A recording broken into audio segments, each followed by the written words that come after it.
Bapa, Putra, dan Roh Kudus. Amin. Allah Bapa yang penuh kasih. Kami mengucap syukur bahwa Engkau memberikan kepada kami seorang Santo Andreas Rasul.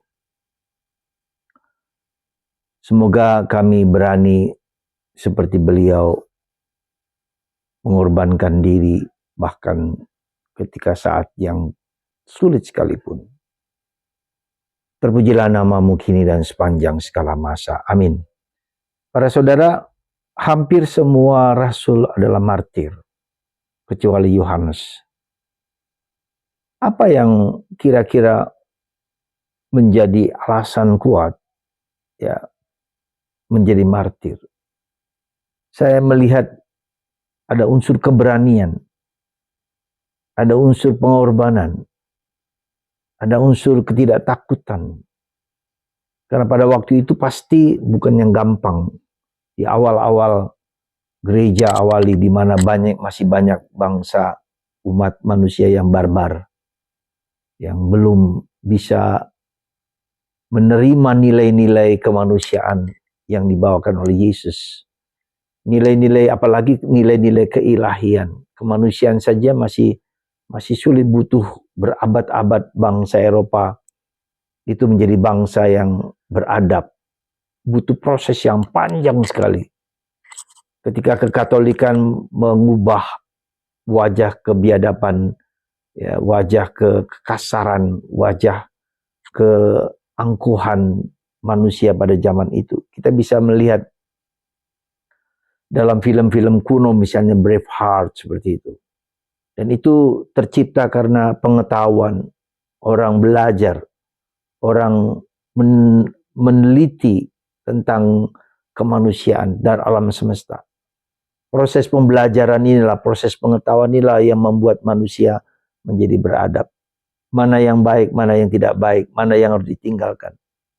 Dan itu gereja membutuhkan waktu yang lama sekali dan memberikan peran besar di dalam kehidupan peradaban di Eropa.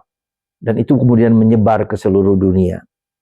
Dan kita jangan lupa itu berkat dari kekatolikan, berkat dari nilai yang dibawa oleh para rasul, para santo santa, ya, sehingga terjadi suatu formasi pendidikan lebih dalam berkat bantuan Roh Kudus. Jadi kita bisa melihat bagaimana perubahan-perubahan suatu peradaban itu membutuhkan waktu yang tidak mudah, membutuhkan waktu yang tidak gampang, membutuhkan waktu perjuangan pergulatan yang tidak mudah. Karena itu banyak orang mengorbankan diri atau berkorban atau dikorbankan demi sesuatu yang kemudian dipelajari oleh banyak orang. Kita bersyukur bahwa Kristus memberikan Roh Kudus kepada kita supaya kita kuat, supaya kita tabah dalam menghadapi dan melawan ketidakbenaran, ketidakadilan. Dan itulah proses pembaharuan hidup kita bersama.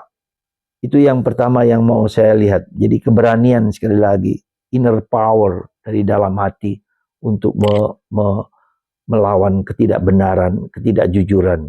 Dan itu membutuhkan pengorbanan yang tidak mudah bagi kita semua. Jadi para saudara, mari kita menghayati apa yang dikatakan oleh Santo Yakobus, mengatakan bahwa orang yang takut adalah orang yang kurang beriman. Ya, di situ kita lihat orang yang takut itu adalah orang yang kurang beriman, karena dengan ketakutan itulah dia tidak mampu menghadapi realitas kehidupan yang penuh tantangan dan penuh godaan. Ya, karena tidak bersandar kepada Kristus, bersandar kepada kekuatan Allah. Dan itulah keberanian, hanya bersandar kepada Kristus, kepada kekuatan Allah. Semoga Tuhan memberkati kita semua, menguatkan kita, meneguhkan kita semua, sehingga kita mampu dan dapat untuk melawan segala ketidakbecusan dalam dunia ini. Dan itu membutuhkan keberanian yang dalam diri Anda dan saya, kita semua. Tuhan memberkati kita, supaya kita berani menghadapi sesuatu yang bukan dari kita, karena kita bersandar kepada Kristus yang telah mati bagi kita. Tuhan memberkati Anda semua. Bapa, Putra, dan Roh Kudus. Amin.